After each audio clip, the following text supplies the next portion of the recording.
यार कुछ टाइम पहले हमने बात की थी नेपाल ग्रे लिस्ट में जाने वाला है और नेपाल के अंदर ग्रे लिस्ट में जाने के चांसेस काफी ज्यादा है। आप सबने पहले देखा होगा कि पाकिस्तान भी ग्रे लिस्ट के अंदर था और पाकिस्तान के हालात कैसे थे। अब बात ये की जा रही है कि नेपाल ग्रे लिस्ट में दोबारा से जाने वाला है और नेपाल की मीडिया का और इंडियन मीडिया का हमारे पास एक रिपोर्ट है जिसको देखेंगे और आपके साथ शेयर करेंगे। ये रिसेंटली ही रिपोर्ट जो है वो शाया हुई है, वीडियो आई है जिसके अंदर ये बात की जा रही है कि नेपाल अब बहुत जल्द ही हो सकता है कि ग्रे लिस्ट के अंदर जा सकता है और किन किन वजूहात के वजह से नेपाल ग्रे लिस्ट के अंदर जाएगा और उन वजूहात को अगर नेपाल अवॉइड करता है तो नेपाल ग्रे लिस्ट में नहीं जा पाएगा। तो चलिए हम देखते हैं कि नेपाल ग्रे लिस्ट में जाने के क्या चांसेस है, कितने चांसेस है और नेपाल के अंदर ऐसा क्या इलीगल हो रहा है जिसकी वजह से नेपाल के ऊपर अब ग्रे लिस्ट के चांसेस ज्यादा हैं। तो वीडियो देख के फिर आपके साथ बात करते हैं। एफएटीएफ को ग्रे लिस्टमा नेपाल पर्न सक्ने भनेर लामै समयदेखि इन्डियन मिडियाहरूले भन्दै आएका छन्। आज तक डिजिटल ब्रेकिंग नेपाल के लिए बढ़ सकती है मुश्किलें। नेपाल को एफएटीएफ की ग्रे लिस्ट में जाने का खतरा शामिल कर सकता है।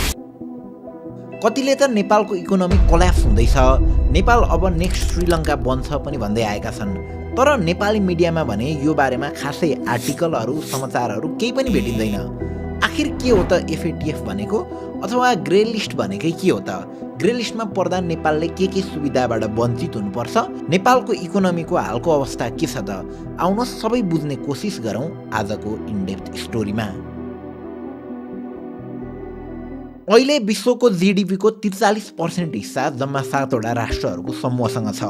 United state, United kingdom, Japan, Italy, Germany, France र क्यानाडा। यी 7 देशहरू नै मिलेर 1975 मा एउटा इन्टर गभर्मेन्टल अर्गनाइजेसनको सुरु गरेका थिए र नाम दिएका थिए G7 यानि कि group of 7। Intergovernmental organisation भनेको विभिन्न देशहरूको गभर्मेन्ट मिलेर बनेको अर्गनाइजेसन हो।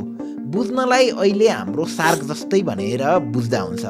सार्क चाहिँ अलि रिजनल इन्टर गभर्मेन्टल अर्गनाइजेसन हो।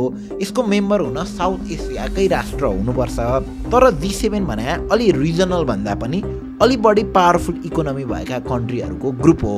एज अफ 2023 यी 7 राष्ट्रहरू G7 मा भएका 7 राष्ट्रहरूले नै वर्ल्ड जीडीपीको 43% हिस्सा ओगटेका छन्, यानि कि करिब 45.9 trillion US dollar.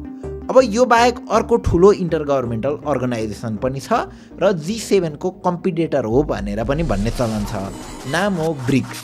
Emerging economy जस्तै चाइना, इन्डिया, ब्राजिल, रसिया गरी 11 राष्ट्रहरूको समूह हो ब्रिक्स र यही 11 राष्ट्रको समूहसँग जीडीपीको अराउन्ड 29% हिस्सा छ, जुन भने 30.8 ट्रिलियन US डलर हो। अब ब्रिक्समा भएका 11 राष्ट्र र G7 मा भएका 7 राष्ट्र गरी यी 18 राष्ट्रहरूले नै वर्ल्ड इकोनोमीको 72% जीडीपी ओगटेका छन्। अब वर्ल्ड इकोनोमीको बारेमा थोरै तपाईले बुझिसके पछाडि फेरि G7 मै फर्केर आउँ। G7 ले सुरुदेखि नै ट्रेड र इकोनोमीलाई कसरी सुदृढ बनाउने भन्ने विषयमा छलफल गर्दै आएको छ, काम गर्दै आएको छ। हरेक वर्ष रोटेसनल बेसिसमा G7 को कन्फरेन्स हुन्छ र इकोनोमी र करेन्ट इस्युकै बारेमा डिस्कसन हुन्छ। यही क्रममा 1989 को G7 कन्फरेन्सले वर्ल्ड इकोनोमीलाई प्रभाव पारिरहेको, असर पारिरहेको एउटा चिज चाहिँ मनी लन्ड्रिङ पनि हो है भन्ने निष्कर्ष निकाल्छ। मनी लन्ड्रिङ यानि कि नेपालीमा सम्पत्ति शुद्धिकरण भने कालो धनलाई सेतो धन बनाउने प्रक्रिया हो। भ्रष्टाचार या कर छली या इलिगली कमाएका सम्पत्तिलाई लिगल बनाउने प्रक्रियालाई नै मनी लन्ड्रिङ भनिन्छ। कालो धनलाई सेतो धन बनाउनका निम्ति ट्याक्स हेभन राष्ट्रहरूमा सेल कम्पनीको स्थापना गरी मनी लन्ड्रिङ गरिन्छ। यदि तपाईले हाम्रो भिडियोजहरू हेरिरहनु भएको छ र wide body scam, Pandora papers अनि एनसेलको ट्याक्स स्क्यामको बारेमा यी भिडियोजहरू पनि हेर्नु भएको छ भने यो कुरा राम्ररी बुझ्नु भएको छ। ती भिडियोहरू हेर्नु भएको छैन भने केही छैन, यो भिडियो हेरिसकेर फेरि हेर्दा भइहाल्छ। अब इकोनोमीको सबैभन्दा ठुलो समस्या नै मनी लन्ड्रिङ हो भन्ने निष्कर्ष G7 राष्ट्रले निकालेपछि 1989 मा उक्त कन्फरेन्सबाट उनीहरूले मनी लन्ड्रिङलाई मोनिटर गर्नका निम्ति एउटा बडी त चाहिने रहेछ भनेर एफएटीएफ को स्थापना गर्छन्। अब एफएटीएफ यानि कि फाइनेन्सियल एक्सन टास्क फोर्सले विभिन्न देशमा भइरहेको यही मनी लन्ड्रिङलाई रोक्नका निम्ति वाचडगको जस्तै काम गर्छ। अब एफएटीएफ स्थापना भएको 12 वर्ष पछाडि यानि कि 2001 सेप्टेम्बर 11 मा अमेरिकामा त्यति बेलासम्मको मानव सभ्यताको सबैभन्दा ठुलो आतंकवादी हमला हुन्छ। अल कायदाले प्लेन हाइज्याक गरी न्युयोर्कको वर्ल्ड ट्रेड सेन्टरको 2टै टावरमा र युएसकै डिपार्टमेन्ट अफ डिफेन्सको हेडक्वार्टर पेन्टागन ध्वस्त पारिदिन्छ। उक्त अट्याक जसलाई 9/11 अट्याक पनि भनिन्छ त्यस अट्याकमा परि 2977 जनाको ज्यान गयो भने $100 बिलियन बराबरको त प्रपर्टी ड्यामेज नै भयो र वर्ल्ड इकोनोमीमा यसले करिब $2 ट्रिलियन को घाटा गरायो। अब युएस जो आफै G7 को मेम्बर थियो र जसले आफै FATF को सुरुवात गर्यो ऊ माथि नै यस्तो हमला भएपछि FATF अझै कन्सियस भयो र वर्ल्ड इकोनोमीमा मनी लन्ड्रिङले मात्र नभइकन टेरर फाइनेन्सिङले पनि ठूलो असर पुर्याउने रहेछ भनेर निष्कर्ष निकाल्यो। टेरर फाइनेन्सिङ यानि कि यस्तै आतंकवादी समूहलाई टेरोरिस्टहरूलाई यस्तै हिंसात्मक गतिविधिमा संलग्न गराउनका निम्ति फन्ड दिने प्रक्रिया। अब FATF ले मनी लन्ड्रिङ र टेरर फाइनेन्सिङलाई नियाल्ने मात्र होइन, यस्तो कुरामा इन्भल्भ भएका राष्ट्रहरूलाई पनिस पनि गर्छ, कारबाही नै गर्छ। कारबाही स्वरूप त्यस्ता देशहरूलाई FATF ले ग्रे लिस्ट र ब्ल्याक लिस्ट गर्ने गर्छ। सर्वप्रथम त FATF ले मनी लन्ड्रिङ र टेरर फाइनेन्सिङमा इन्भल्भ हुन सक्ने देशहरूलाई छनौट गर्छ र अध्ययन गर्छ। ती देशहरूमा त्यस्तो कुनै गतिविधि विगतमा भएको छ या छैन, पछि हुन सक्ने सम्भावना छ या छैन, त्यस्तो कुनै कानुन छ जसले मनी लन्ड्रिङ र टेरोरिजमलाई प्रमोट गर्छ, यो सबै कुराहरू हेर्छ र वार्निङ दिन्छ र वार्निङ पश्चात पनि ती कानुनहरू संशोधन गरिएन अथवा भ्रष्टाचार बढी नै रह्यो, लन्ड्रिङको काम भित्रभित्र भइ नै रह्यो भने त्यस्तो केसमा ग्रे लिस्ट गर्छ। अहिले FATF को ग्रे लिस्टमा हाइटी, जमैका, टर्की, सिरिया, साउथ सुडान, यमन गरी 23 वटा राष्ट्रहरू छन् र यदि FATF ले आफ्नो अध्ययनबाट कुनै पनि देश टेरर फाइनेन्सिङ र मनी लन्ड्रिङमा बारम्बार इन्भल्भ भइरहेको पत्ता लगायो र त्यस्ता देशहरूलाई वार्निङ दिँदा पनि सुध्रेनन् भने ती देशहरूलाई ब्ल्याकलिस्ट गर्छ। ब्ल्याकलिस्टमा परेका देशहरूमा कडा स्याङ्सन लाग्छ। त्यस देशको ब्याङ्किङ नेटवर्कलाई अरू देशसँगको कनेक्सनबाट डिस्कनेक्ट गरिन्छ, जसले गर्दा विदेशी लगानी र रेमिटेन्स भित्र्याउन पूर्ण रूपमा बन्द हुन्छ। आयात र निर्यातमा रोक लगाइन्छ र सँगसँगै नाकाहरू पनि बन्द हुन्छन्। अन्य देशबाट पैसा र सामान नै भित्र्याउन नपाउने भएपछि बिस्तारै त्यो देशले इकोनोमिक क्राइसिस बेहोर्नु पर्ने हुन्छ कि त आफू यदि फुल्ली इन्डिपेन्डेन्ट छ भने त्यस्तो केसमा सर्भाइभ गर्न सक्छ। हाल ब्ल्याक लिस्टमा दक्षिण कोरिया, इरान र म्यानमार गरी 3 राष्ट्रहरू मात्र छन्। अब यता ग्रे लिस्टमा परेका देशहरूलाई सुरुमै यति ठुलो स्याङ्सन्सहरू लगाइँदैन, तैपनि अन्य देश र आर्थिक सहयोग गर्ने सङ्गठन सामु नकारात्मक छवि पर्न जान्छ, जसले गर्दा ADB, वर्ल्ड ब्याङ्क लगायतबाट लोन या फरेन इन्भेस्टर्सहरूबाट फरेन इन्भेस्टमेन्ट लिन गाह्रो पर्छ। ग्रे लिस्टले अर्थतन्त्रलाई कसरी असर गर्छ भन्ने कुराको राम्रो उदाहरण पाकिस्तान पनि हो। FATF ले 2008 देखि 2019 सम्म पाकिस्तानलाई ग्रे लिस्टमा राखेको थियो। परिणामस्वरूप पाकिस्तानले कुल GDP मा $38 बिलियन को घाटा बेहोर्नु परेको थियो। अब लागौँ नेपालको केसमा। FATF ले नेपालमा पनि सम्पत्ति शुद्धिकरण या मनी लन्ड्रिङलाई इन्डाइरेक्टली सपोर्ट गर्ने 15 वटा कानुन पहिचान गरेको छ र ती कानुनलाई संशोधन नगर्ने हो भने नेपाल FATF को ग्रे लिस्टमा पर्ने पक्का छ। कानुन बाहेक पनि नेपालमा केही पछिल्ला गतिविधिहरू भइरहेका छन्, जसले गर्दा नेपाल FATF को वाच लिस्टमा छ। जस्तै 2001 मा स्विस ब्याङ्कमा नेपालको 3.5 अर्बको डिपोजिट थियो। पछिल्लो समय 2020 मा सार्वजनिक भएको तथ्याङ्क अनुसार त्यो रकम अहिले बढेर 47 अर्ब पुगेको छ। स्विजरल्यान्डको स्विस ब्याङ्कले आइडेन्टिटी गोप्य राख्ने हुँदा कालो धन लुकाउन नेपाल लगायत धेरै देशहरूको लोकप्रिय ठाउँ स्विजरल्यान्ड बनिरहेको छ। त्यस्तै घर जग्गा कारोबार, शेयर बजार, सुनचाँदी व्यापार, सहकारी र क्यासिनोमा हुने लगानीमा अनुगमन गर्ने बलियो निकाय नभएकाले यस्ता क्षेत्रमा अपराध फस्टाइरहेको छ। अर्को पछिल्लो समय बढिरहेको समस्या भनेको वैदेशिक रोजगारमा जानेहरूले छिटो पैसा पठाउन या ल्याउनका निम्ति हुन्डी मार्फत कारोबार गर्छन्, जसले गर्दा कति पैसा देश भित्रियो र कति पैसा देशबाट बाहिर गयो भन्ने सरकारसँग एक्ज्याक्ट इन्फर्मेसन नै हुँदैन। यस्ता कुराहरूले गर्दा FATF ले पहिल्यैबाट नेपालमाथि नजर गाडेर बसेको छ। अझ नेपालको एयरपोर्टमा 100 केजी सुन भेटिन्छ। व्हाइट बडीको खरिदमा कारोबार देश बाहिरैबाट हुन्छ। ट्याक्स हेभन राष्ट्रको प्रयोग हुन्छ। एनसेलको शेयर पनि त्यही प्रक्रिया युज गरेर किनबेच हुन्छ। पूर्व प्रधानमन्त्रीको कम्बोडियाको टेलिकम कम्पनीमा लगानी छ भनेर इन्टरनेसनल मिडियाहरूले नै लेख्छन्। यस्ता कुराहरूले पनि हाम्रो FATF को ग्रे लिस्टमा पर्ने सम्भावना बढेर गइरहेछ। विगत 2 दशकमा फरेन डाइरेक्ट इन्भेस्टमेन्ट यानि कि FDI को रूपमा नेपालमा आएको करिब 45% रकम ब्रिटिस भर्जिन आइल्यान्डबाट आएको छ। ब्रिटिस भर्जिन आइल्यान्ड विश्वका सबैभन्दा शक्तिशाली राष्ट्रहरूले आफ्नो अवैध सम्पत्ति पार्किङ गर्न प्रयोग गर्ने ठाउँ हो। त्यहाँ कारोबार गर्दा पैसाको स्रोत खुलाउनु पर्दैन र पर्सनल इन्फर्मेसन पनि गोप्य राखिन्छ। यस्ता राष्ट्रहरूलाई ट्याक्स हेभन राष्ट्र पनि भनिन्छ। नेपाल सरकारले 17 यस्ता ट्याक्स हेभन देशहरूलाई एफडीआई स्वीकृति समेत दिएको छ। नेपालमा सबैभन्दा बढी एफडीआई भएका 3 कम्पनीका पैसाहरू ब्रिटिस भर्जिन आइल्यान्डबाट भित्रिएको सीआईजे र आइसीआईजेले अनुसन्धान गरेर निकालेको नेपाल लिक्स नामको रिपोर्टमा पनि लेखिएको छ।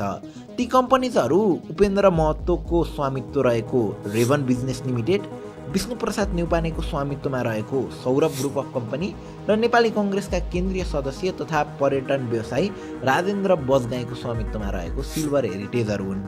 मनी लन्ड्रिङका निम्ति भइरहेका यस्ता लगानीलाई नियन्त्रण गर्न नसके यसले राज्यलाई कमजोर र गैर कानुनी रूपमा सम्पत्ति आर्जन गर्नेलाई थप बलियो बनाउँदै जान्छ। र अगेन यिनै कुराहरूले गर्दा हामी एफएटिएफको ग्रे लिस्टमा पर्ने खतरामा छौँ। आर्थिक वर्ष 2023 मा नेपालको जीडीपी वृद्धि दर जम्मा 0.77% रहेको छ। हालै भएको इन्टरनेसनल मोनिटरी फन्डको रिसर्चले नेपाललाई एसियाकै सबैभन्दा गरिब मुलुक ठहराएको छ। हरेक नेपालीको टाउकोमा 75,000 आसपासको ऋण छ। नेपाल इकोनोमिक फोरमको अनुसार हाल नेपालको ट्रेड डेफिसिट यानि कि व्यापार घाटा 14 खर्ब बराबर छ। सरदर हामीले बाहिरबाट 13 रुपियाँको सामान किन्दा नेपालबाट 1 रुपियाँको मात्र बेच्न सकिरहेका छौँ। यसरी आयात र निर्यात बीच यति ठुलो खाडल हुनु पछाडिको कारण हो हाम्रो परनिर्भरता। हामी नुनदेखि सुनसम्म या दैनिक जीवनमा चाहिने अलमोस्ट सबै कुराका निम्ति भारतसँग या अन्य देशहरूसँग निर्भर छौँ। यसरी अन्य देशहरूसँग निर्भर हुनुको कारण चाहिँ हाम्रो देशमा गतिलो प्रोडक्टहरू नभएर या हाम्रो प्रोडक्टले बाहिरी देशको प्रोडक्टसँग कम्पिटिसन गर्न नसकेर पनि हो। तर पछिल्ला समय धेरै यस्ता प्रोडक्ट आइसकेका छन् जसले बाहिरी प्रोडक्टसँग प्राइस र क्वालिटीमै राम्रो कम्पिटिसन गरिरहेका छन्। तिनै मध्येको वान अफ द ब्रान्ड हो Ultima lifestyle. Ultima lifestyle growing Nepali accessory brand हो जसले 2023 मा दराजको prestigious seller of the year award प्राप्त गरेको थियो। जेनजीमा पछिल्लो समय एकदमै पपुलर हुँदै गएको यो ब्रान्डले फेरि अर्को प्रोडक्ट लन्च गरेको छ, बुम 161 इयरबड्स, जसमा 3 इक्वलाइजर मोडहरू छन्। पडकास्ट अथवा क्लासिकल सङ्ग्सहरू सुन्नु पर्यो भने ब्यालेन्स मोड, मुभिजहरू र पप म्युजिकका निम्ति भनेर नर्मल मोड र ऱ्याप हिपहप सुन्नका लागि भनेर ब्यास मोड गरी 3 मोडमा तपाईँले प्रिमियम साउन्ड क्वालिटी पाउन सक्नुहुन्छ। फास्ट चार्जिङको पनि सुविधा रहेको यो इयरबड्समा 42 आवरको प्ले टाइम पाउन सकिन्छ। यही जनवरी 18बाट दराजमा लन्च भएको यो प्रोडक्टको प्राइस 29.99 रहे तापनि स्पेसल लन्च प्राइसको रूपमा 21 जनवरीसम्म यो प्रोडक्टलाई 19.99 मै पाउँदै हुनुहुन्छ। सो सोल्ड आउट हुनु अगाडि नै मौकाको फाइदा उठाई डिस्क्रिप्सनमा दिएको लिङ्कबाट खरिद गर्न सक्नुहुन्छ। Okay, back to the video. अब एफएटिएफले हेर्ने अर्को महत्त्वपूर्ण कुरा भनेको टेरर फन्डिङ पनि हो। अहिलेसम्म नेपाल द्वन्द्वकालको बेलाको घरेलु आतंकवाद बाहेक अरू कुनै आतंकवादी क्रियाकलापमा संलग्न भएको थिएन। तर अमेरिकाको स्टेट डिपार्टमेन्ट रिपोर्टले पाकिस्तानमा आधारित आतंकवादी समूह इन्डियन मुजाहिदिनले नेपाललाई भारतमा टेरोरिस्ट एक्टिभिटी गर्नका निम्ति हबको रूपमा प्रयोग गरिरहेको छ भनेर रिपोर्ट नै निकालेको छ। यसरी टेरर फन्डिङलाई निहाल्ने हाम्रो कुनै कानुन छैन। समयमै कानुन नबन्ने हो भने हामी ग्रे लिस्टमा पर्न सक्ने खतरा झन बढेर जान्छ। अझ कोरोना र रसिया युक्रेन युद्ध पछाडि विश्व बजार नै सङ्कटमा छ। सँगै नेपालले पनि आर्थिक मन्दी भोगिरहेको छ। बजारमा पुँजीको अभाव छ, त्यही कारणले गर्दा ब्याज दर बढेको बढै छ। नेपालका ब्याङ्कहरू ब्याज तिर्न असमर्थ छन् र बजारमा तरलताको अभाव छ। मन्दी बढेमा नेपाललाई इन्टरनेसनल मोनिटरी फन्ड र वर्ल्ड ब्याङ्कबाट ऋण लिएर आफ्नो मुद्राको मूल्य बढाउनुपर्छ। तर ग्रे लिस्टमा परेको खण्डमा नेपाललाई मोनिटरी फन्ड र वर्ल्ड ब्याङ्कबाट ऋण पत्याउनै गाह्रो पर्छ। अन्तर्राष्ट्रिय लगानीकर्ताहरूले नेपालमा लगानी गर्न हिचकिचाउँछन्। यसै पनि नेपालमा आउँदो वर्षको वैशाख 9 र 10 गते तेस्रो लगानी सम्मेलन गर्ने तयारी भइरहेको छ, जहाँ इन्टरनेसनल इन्भेस्टरहरू नेपालमा आएर लगानी गर्ने क्षेत्रहरू हेर्छन्। अन्तर्राष्ट्रिय लगानीकर्तामाझ देशको सम्भावना एक्सपोज गर्दै नेपाललाई लगानी गर्ने पोटेन्सियल भएको देशको रूपमा चिनाएर वैदेशिक लगानी भित्र्याउनु पर्नेछ। तर ग्रे लिस्टमा पर्न सक्ने सम्भावना भएको देशमा जहाँ आफ्नो लगानी उठ्न सक्ने चान्स नै न्यून छ, त्यहाँनिर इन्टरनेसनल इन्भेस्टर्सहरूले पत्याउनै मुस्किल छ। एफएटिएफ अन्तर्गतको एसिया पेसिफिक ग्रुपले क्यानाडामा जुलाई 9 देखि 14 सम्म गरेको 23औं एनुअल मिटिङले नेपाललाई अक्टोबर 2024 सम्मका निम्ति भनेर सुध्रिने मौका दिएको छ। ग्रे लिस्टमा राख्नु अगाडि सुधारका लागि यसरी समय पाउने नियमित प्रक्रिया नै हो। यो अवधिमा काम गर्न सके जोखिम सकिन्छ, नभए झन कठोर दिनको सङ्केत पनि हो। हालका लागि साँगुरो बाटो खुले तापनि यही गतिमा अगाडि बढ्ने हो भने झन खतरा रहिरहन्छ। गत फागुनमा केही ऐन संशोधन गर्न भनेको विधेयक पारित गर्न सरकारले तदारुकता देखाए तापनि अहिले पारित हुनै सकेको छैन। कुर्सीको खेल बन्द गरेर जतिसक्दो छिटो सरकारले बलियो कूटनीतिक पहल, कानुन निर्माण र कार्यान्वयनतिर ध्यान दिन आवश्यक छ। यस्तै आपतको बीचमा पनि अब हाम्रो देशमा राष्ट्रिय सभाको इलेक्सन हुन लाग्दैछ। त्यहाँनिर एकदमै एक्सपर्टहरूलाई उम्मेदवार बनाउनु पर्ने ठाउँमा हाम्रा पुराना दलहरूले त्यही पुराना उम्मेदवारहरूलाई चुनाव हारेका व्यक्तिहरूलाई फेरि उम्मेदवार बनाउँदैछन् र राष्ट्रिय सभालाई चुनाव हारेका हरुवाहरूको ओल्ड मेन्स क्लब बनाउँदैछन्, जसले गर्दा राष्ट्रिय सभाको गरिमामा मात्र होइन राजनीतिक दलहरूको कार्यशैलीमाथि नै प्रश्न उठ्दैछ।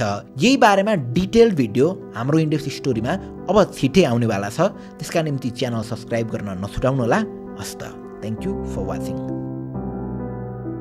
तो वीडियो आप लोगों ने देख ली होगी। मैं यहाँ पे बात करता हूँ नेपाल के ग्रे लिस्ट में जाने के। मैं अपने नज़रिए से, मैं अपने रिसर्च के मुताबिक आपसे बात करूंगा। मैं वीडियो के मुताबिक बात थोड़ा बहुत करूंगा, ज़्यादा नहीं करूंगा, क्योंकि वीडियो के अंदर आप लोगों ने चीज़ें देख ली, आप लोगों को पता चल चुका होगा। देखिए, पाकिस्तान जो ग्रे लिस्ट के अंदर गया था, तो पाकिस्तान को ये कहा जाता था कि यहाँ से पेमेंट बाहर जाती है, यानी इलीगल एक्टिविटीज़ के लिए पेमेंट जा रही है, इलीगल एक्टिविटीज़ हो रही है, टेररिज्म ज़्यादा हो रहा है। इसके अलावा पाकिस्तान के अंदर बहुत सारे लोग जो है ना, काला धन उनके पास है। अगर आपका मुल्क ग्रे लिस्ट के अंदर जाता है तो आपके ऊपर काफी सैंक्शंस लग जाती है और उसकी वजह से आपका मुल्क जो है फिर आगे नहीं जा पाता। अब नेपाल जो है वो रिसेंटली लोगों के माइंड में आया और मेरी नजर में नेपाल ग्रे लिस्ट में जाने के चांसेस बहुत है, क्योंकि देखिए ना, नेपाल एक बॉर्डर उनका लगता है भाई चाइना के साथ, दूसरा लगता है इंडिया के साथ। अब कुछ ममालिक है जो इंडिया के दुश्मन है और कुछ ममालिक है जो चाइना के दुश्मन है। अब चाइना का दुश्मन जैसे कि इंडिया, यूएसए और बाकी ममालिक है। अब इंडिया का दुश्मन जैसे कि चाइना हो गया, पाकिस्तान हो गया, या इसके अलावा ममालिक हो गए, वो इंडिया के दुश्मन है। बेसिकली वो इंडिया के दुश्मन है। तो वो क्या करते हैं, अब नेपाल के अंदर सारी कंपनियों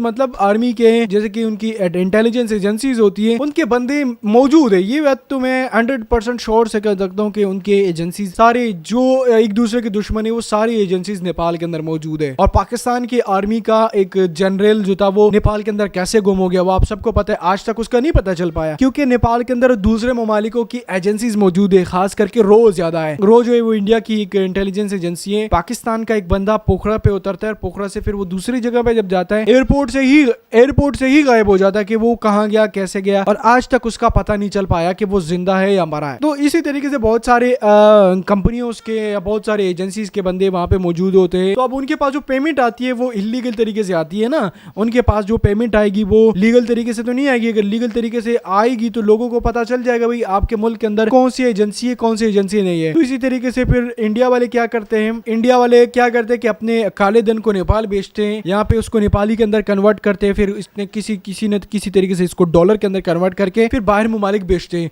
और नेपाल से बाहर भेजना आसान है, जिसकी वजह से नेपाल जो है वो ग्रे लिस्ट के अंदर जा सकता है या ब्लैक लिस्ट के अंदर जा सकता है। और अगर ब्लैक लिस्ट के अंदर गया तो नेपाल के ऊपर फिर बहुत ज्यादा सैंक्शंस लगेगी। तो ब्लैक लिस्ट तो बहुत ही दूर बड़ी बात है, बट अगर ग्रे लिस्ट में भी गया तो ग्रे लिस्ट के अंदर भी काफी सारे चांसेस है। पिछले साल अगर आप लोगों ने देखा होगा कि पाकिस्तान ग्रे लिस्ट से निकल के व्हाइट लिस्ट के अंदर गया है और पाकिस्तान के ऊपर जो पुराने सैंक्शंस थे वो कम हो गए। तो नेपाल के अंदर जो चीजें हो रही है वो अगर इलीगल हो रही है तो फिर चांसेस बहुत ज्यादा है नेपाल ग्रे लिस्ट के अंदर जाए।